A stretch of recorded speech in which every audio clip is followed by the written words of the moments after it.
Magandang umaga mga bossing. Tayo ay mag-share na naman ng kaalaman sa larong dama, no?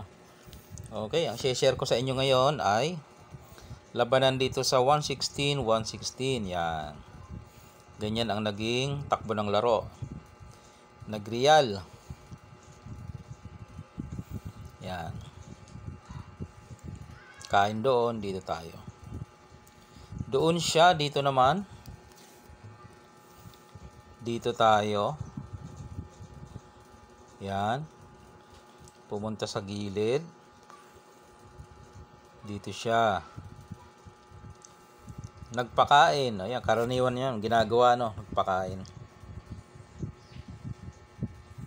Tapos, dito. Tapos,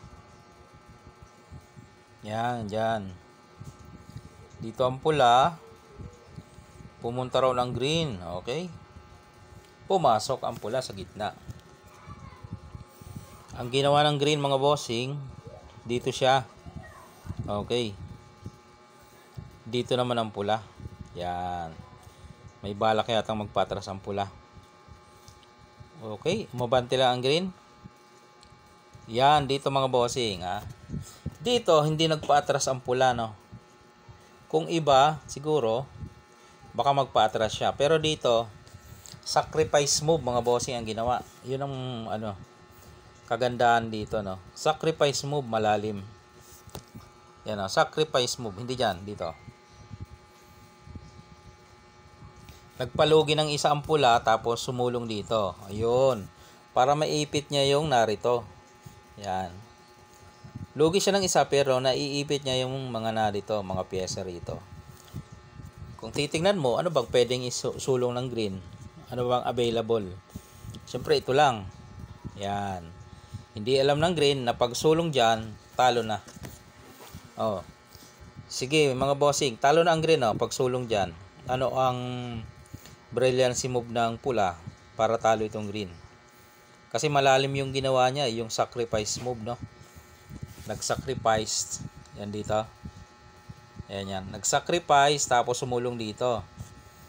Dahil wala namang land si Ika, sabi ng green, sumulong siya. Lamang naman siya ng isa eh. Hindi niya alam, pasok na siya. Pwede niyong isipin. Ano ba ang magandang sulong ng pula? Talo na itong green. Okay? Kung paano, ganito mga boss. Pinakain lamang dito. Yan. Saka isinulong ito. Ayun. Kain dalawa. Kain naman ng tatlo ang pula. Kain ng green. Dito na. Pakain mo to. Pakain mo to. Ayun, doon ka na. Talo na ang green. Hindi niya pwedeng pabalikin. Mas lalong talo. Ngayon, pwede siyang sumulong dito. Pwede naman, dadama na ang pula. Pag umiwas siya, nasa gitna na yan. Kontrolado. Okay? Pagdama, pinakain, sa gitna pa rin ang bagsak. Kontrolado pa rin. Di ba? Kumain ng tatlo eh. Pag dito naman siya, dadama lang din, wala namang ibang sulong. Ngayon, pinakain mo, bumaba ka, abot yan. Yan o. Okay, yan lamang mga bossing, ang isang napakagandang sulong o strategy. Yung sacrifice move ang tinutukoy natin. Dahil sa sacrifice move, nagkaroon ng magandang sulong itong pula. Alright.